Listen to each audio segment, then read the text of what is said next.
ವೀಕ್ಷಕರೇ ಎಲ್ರಿಗೂ ನಮಸ್ಕಾರ.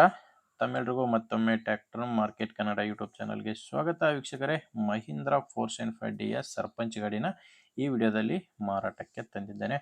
ಗಾಡಿ ಬಗ್ಗೆ ಮಾಹಿತಿ ಸಿಗುತ್ತೆ, ವಿಡಿಯೋ ಕೊನೆಯಲ್ಲಿ ಓನರ್ ನಂಬರ್ ಸಿಗುತ್ತೆ. ಆದ್ದರಿಂದ ವಿಡಿಯೋ ಸ್ಕಿಪ್ ಮಾಡದೆ ಕೊನೆ ತನಕ ನೋಡ್ತಾ ಇರಿ. ಮತ್ತೆ ನಿಮ್ಮದು ಕೂಡ ಸೆಕೆಂಡ್ ಹ್ಯಾಂಡಲ್ಲಿ ಗಾಡಿ ಮಾರಾಟಕ್ಕಿದ್ರೆ ಸ್ಕ್ರೀನ್ ಮೇಲಿರೋ ನಂಬರ್ಗೆ ಫೋಟೋಸ್ ಕಳಿಸ್ಕೊಟ್ರೆ ಇದೇ ಥರ ನಿಮ್ಮ ವಾಹನದ ವಿಡಿಯೋ ಕೂಡ ಯೂಟ್ಯೂಬು ಇನ್ಸ್ಟಾ ಪೇಜಲ್ಲಿ ಅಪ್ಲೋಡ್ ಮಾಡಿ ಕೊಡುತ್ತೇನೆ.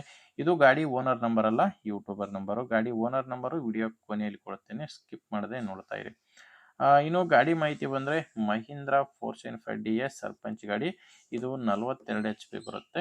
ಇನ್ನು ಗಾಡಿದು ಮಾಡಲ್ಲು 2011 ಡಿಸೆಂಬರಲ್ಲಿ ತೊಗೊಂಡಿರುವಂಥ ಗಾಡಿ. ಡಿಸೆಂಬರು ಎಂಡಲ್ಲಿ ತೊಗೊಂಡಿರುವಂಥ ಗಾಡಿ. ಆಲ್ಮೋಸ್ಟ್ 2012 ಮಾಡಲ್ ಅಂತಲೇ ಹೇಳ್ಬೋದು. ಇನ್ನು ಗಾಡಿ ಓನರ್ ಬಂದು ಗಾಡಿಗೆ ಪಾರ್ಟಿ 2ನೇ ಓನರ್ ಇದ್ದಾರೆ. ಗಾಡಿಗೆ ಪ್ರೆಸೆಂಟಲ್ಲಿರೋದು 2ನೇ ಓನರು. ನೀವು ಗಾಡಿ ತೊಗೊಂಡ್ರೆ ನೀವು 3ನೇ ಓನರ್ ಆಗ್ತೀರಾ. ಗಾಡಿ ಯಾವುದೇ ಡೀಲರ್ ಹತ್ರ ಇಲ್ಲ, ಇದು ನೇರವಾಗಿ ರೈತರ ಹತ್ರನೇ ಈ ಗಾಡಿನ ನೀವು ಖರೀದಿ ಮಾಡ್ಬೋದು. ಗಾಡಿ ಪವರ್ ಸ್ಟೇರಿಂಗ್ ಎಲ್ಲ ನಾರ್ಮಲ್ ಸ್ಟೇರಿಂಗ್ ಎಲ್ಲ ಇದೆ. ನಾರ್ಮಲ್ ಸ್ಟೇರಿಂಗು ಮತ್ತು ಆಯಿಲ್ ಬ್ರೇಕ್ ಇರುವಂಥ ಗಾಡಿ. ಇನ್ನು ಟೈರು ರೀಬಟನ್ ಟೈರ್ಸು, ಬಟ್ ಹೊಸ ಟೈರ್ಗಳು ಗಾಡಿಗಿದ್ದಾವೆ. ಟೈರ್ ಹಾಕ್ಸಿ ಕೇವಲ 1 ತಿಂಗಳಾಗಿದೆ ಅಂತ ಓನರ್ ಹೇಳ್ತಿರೋದು. ಹಿಂದೆ 2 ಹೊಸ ಟೈರ್ಗಳು. ಮುಂದಿನ ಟೈರ್ ವಿಷಯಕ್ಕೆ ಬಂದರೆ ಮುಂದೆ ಒಂದು ಕೇಸಿಂಗ್ ಇದೆ, ಅದು ಕೂಡ ಹೊಸ ಟೈರು. ಇನ್ನೊಂದು 2 ಕೂಡ ಕೇಸಿಂಗು, ಬಟ್ ಒಂದು ಹೊಸ ಟೈರ್ ಇದೆ. ಮುಂದೆ 2 ಕೇಸಿಂಗು, ಹಿಂದೆ 2 ರಿಮೋಟ್ ಟೈರ್ಗಳು ಗಾಡಿಗಿದ್ದಾವೆ. ಗಾಡಿಗೆ ಹೊಸ ಬಾನಟ್ ಹಾಕ್ಸಿದ್ದಾರೆ. ಈಗ ಸ್ಕ್ರೀನ್ ಮೇಲೆ ಕಾಣಿಸ್ತಿರೋದು ಹೊಸ ಬಾನಟ್ ಹಾಕ್ಸಿದ್ದಾರೆ. ಬ್ಯಾಟ್ರಿ ಕೂಡ ಕಂಡೀಷನ್ ಇದೆ. ಬ್ಯಾಟ್ರಿ ಹಾಕ್ಸಿ ಕೇವಲ 6 ತಿಂಗಳಾಗಿದೆ ಅಂತ ಓನರ್ ಹೇಳ್ತಿರೋದು. ಗಾಡಿ ಜೊತೆ ಸಾಮಾನು ಯಾವುದೂ ಇಲ್ಲ, ಕೇವಲ ಟ್ರ್ಯಾಕ್ಟರ್ ಒಂದೇ ಮಾರಾಟಕ್ಕಿರೋದು. ಮತ್ತು ಡಾಕ್ಯುಮೆಂಟ್ಸ್ ಕೂಡ ಪ್ರಾಬ್ಲಮ್ ಇಲ್ಲ. ಗಾಡಿದು ಡಾಕ್ಯುಮೆಂಟ್ಸ್ ಎಲ್ಲನೂ ಕ್ಲಿಯರ್ ಆಗಿದ್ದಾವೆ. ಮತ್ತು ಗಾಡಿದು ಲೋನು ಕೂಡ ಯಾವುದೂ ಇಲ್ಲ.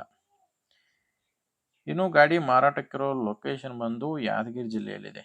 ಯಾದಗಿರಿ ಜಿಲ್ಲೆಯ ಹುಣಸಗಿಯಲ್ಲಿ ಈ ಟ್ರ್ಯಾಕ್ಟ್ರು ಮಾರಾಟಕ್ಕಿರೋದು. ರೇಟು ಓನರ್ ಇದಕ್ಕೆ ಹೇಳ್ತಿರೋದು 2,70,000 ಹೇಳ್ತಿದ್ದಾರೆ. ಇದು ಫೈನಲ್ ರೇಟ್ ಅಲ್ಲ ವೀಕ್ಷಕರೇ. ಓನರ್ ಈ ಗಾಡಿಗೆ ಹೇಳ್ತಿರೋ ರೇಟು 2,70,000. ನೀವೊಂದ್ಸಾರಿ ಓನರ್ ಜೊತೆ ಡೈರೆಕ್ಟಾಗಿಯೇ ಮಾತಾಡ್ಕೊಂಡ್ರೆ ಇದರಲ್ಲಿ ಕೂಡ ಕಡಿಮೆ ಆಗ್ಬೋದು. ಅದೆಷ್ಟು ಕಡಿಮೆ ಆಗುತ್ತೆ ಅನ್ನೋದು ಓನರ್ ಜೊತೆ ಮಾತಾಡಿ ತಿಳ್ಕೊಳ್ಳಿ. ಈ ಗಾಡಿ ಓನರ್ ನಂಬರ್ನ ವಿಡಿಯೋ ಕೆಳಗಡೆ ಟೈಟಲ್ನಲ್ಲಿ ಕೊಟ್ಟಿದ್ದೇನೆ. ಒಂದು ವೇಳೆ ವಿಡಿಯೋ ಕೆಳಗಡೆ ಟೈಟಲ್ನಲ್ಲಿ ಕೂಡ ಗಾಡಿ ಓನರ್ ನಂಬರ್ ಇಲ್ಲ ಅಂದರೆ ಗಾಡಿ ಮಾರಾಟವಾಗಿರುತ್ತೆ. ಯಾಕಂದರೆ ಗಾಡಿ ಮಾರಾಟವಾದ ಮೇಲೆ ವಿಡಿಯೋ ಟೈಟಲ್ನಿಂದ ಗಾಡಿ ಓನರ್ ನಂಬರ್ನ ತೆಗೆದಾಕಿರ್ತೇವೆ. ನಿಮಗೆ ಗಾಡಿ ಹಿಡಿಸಿದರೆ ಓನರ್ ಜೊತೆ ಮಾತಾಡಿ. ಇಲ್ಲಾಂದರೆ ನಿಮ್ಮೂರಲ್ಲಿ ಯಾರಾದರೂ ಗಾಡಿನ ತಗೊಳ್ಳೋ ರೈತರು ಅಥವಾ ಮಾರಾಟ ಮಾಡೋ ರೈತರಿದ್ದರೆ ಅಂಥವ್ರಿಗೆ ವಿಡಿಯೋ ಶೇರ್ ಮಾಡಿ, ಲೈಕ್ ಮಾಡಿ ಆ್ಯಂಡ್ ಸಬ್ಸ್ಕ್ರೈಬ್ ಮಾಡ್ಕೊಳ್ಳಿ. ಇನ್ಸ್ಟಾದಲ್ಲಿ ನೋಡ್ತಾ ಇದ್ದರೆ ಫಾಲೋ ಮಾಡಿ.